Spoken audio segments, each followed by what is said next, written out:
Hello အားလုံးပဲမင်္ဂလာပါဒီဗီဒီယိုမှာတော့ Visual Studio Code ကို Windows မှာဘယ်လို download ဆက်ရမလဲဆိုတာပြပြပေးသွားမှာဖြစ်ပါတယ်။ဒီပထမဆုံးကျွန်တော်တို့က browser တစ်ခုခုကိုဝင်လိုက်ပါ။ဝင်လိုက်ဆိုတော့ဒီ search bar မှာ VS Code ဆိုပြီးတော့ရိုက်ရှာလိုက်ပါ။ရိုက်ရှာပြီးပြီဆိုရင်တော့ကျွန်တော်မှာ Visual Studio Code ရဲ့ website ကိုတွေ့နေပြီဖြစ်ပါတယ်။အဲ့ဒါမှာ download ဆိုတာလေးရှိပါတယ်။အဲ့ဒါလေးရှင်းထည့်လိုက်ပါ။ဒါကကြတော့ဒါ Windows အတွက်ပေါ့နော်။ဒါကကြတော့ဒါ Mac အတွက်ပါ။ Windows အတွက် download ဆွဲမယ်ဆိုရင်တော့ Windows အတွက်ကိုနှိပ်လိုက်ပါ။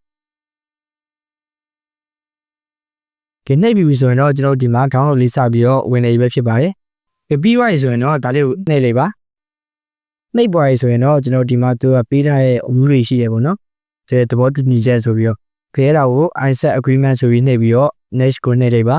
။ပြီးရင်ဒီကတော့ဒီ VS Code ရဲ့ရောက်မဲ့နေရာကိုပြထားပေးရအောင်နော်။ Okay next ပဲနှိပ်လိုက်ပါ။ဒါကတော့ create desktop icon ပေါ့နော်။တော့ desktop ပေါ်မှာ icon ထားလိုက်ပါမယ်ကျွန်တော်တို့။ Okay ဒါလေးပါ magic နှိပ်ပေးထားလိုက်ပါ။ပြီးလို့ရှိရင် next ကိုနှိပ်လိုက်ပါ install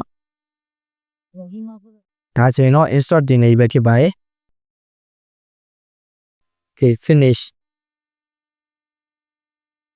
ဒါဆိုရင် VS Code ကပွင့်လာပြီဖြစ်ပါတယ်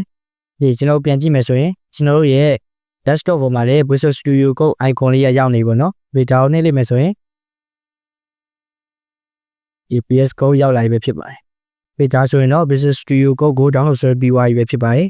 အားလုံးကျေးဇူးတင်ပါတယ်နောက်ဗီဒီယိုမှာပြန်တွေ့ကြပါမယ်